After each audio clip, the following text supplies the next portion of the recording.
గోదావరి బనకచెర్ల ప్రాజెక్టుపై ఇరు రాష్ట్రాల ప్రభుత్వాలు ఒక కమిటీ వేసుకున్నాయని హరీష్ రావు అన్నారు.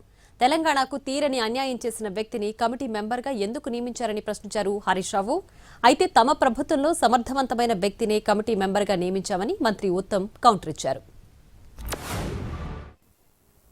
ఇది ఎజెండా మేము బయటపెట్టడమే కాదు, ఆంధ్రప్రదేశ్ మంత్రి నిమ్మల రమానాయుడు గారు కూడా రేవంత్ రెడ్డి బండారాన్ని బయటపెట్టిండు. స్పష్టంగా నిమ్మల రమానాయుడు గారు బయటకు వచ్చి ఏం చెప్పిండు, ఆంధ్రప్రదేశ్ నీళ్ల మంత్రి బనకచెర్ల మీద చర్చ జరిగిందని, గోదావరి బనకచెర్ల ప్రాజెక్టు ముందుకు పోవడానికి ఇరు రాష్ట్రాలు కలిసి కమిటీ వేసుకుంటున్నామని మీటింగ్లో నిర్ణయమైందని కూడా చెప్పిండు.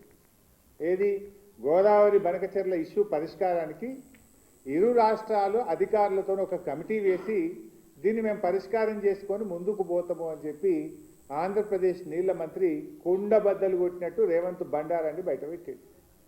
నువ్వెవరో మాట్లాడడానికి ఏ అధికారులు వేస్తావని బరాబర్ తెలంగాణ ప్రభుత్వం ఏ అధికారులు ఈ విషయంలో సమర్థవంతంగా రిప్రజెంట్ చేయగలుగుతాం మేము వేస్తాము. అది నువ్వు దాని మీద మీను మీ ముఖ్యమంత్రి కేసీఆర్ జగన్మోహన్ రెడ్డి గారితో పలు సందర్భాల్లో హలాయి బలాయి చేసి తెలంగాణలో కృష్ణా గోదావరి నదా జలాల్లో అన్యాయం చేసినప్పుడు మీరు అసలు అంటే అన్యాయం చేసి మీరు ఇప్పుడు ఎవరో అధికారులు ఆఫీసర్స్ ఆర్ అవర్ రిప్రజెంటేటివ్స్, ఇది మా బాధ్యత, తెలంగాణ హక్కులు కాపాడేది మీరు ఎవరు పెడతాం అనేది ఇది మేము డిసైడ్ చేస్తాము. ఇది ఎవరో అధికారులు పట్టుకొని పేర్లు పెట్టి అడగోలుగా మాట్లాడడం ఇది తగదు హరీష్.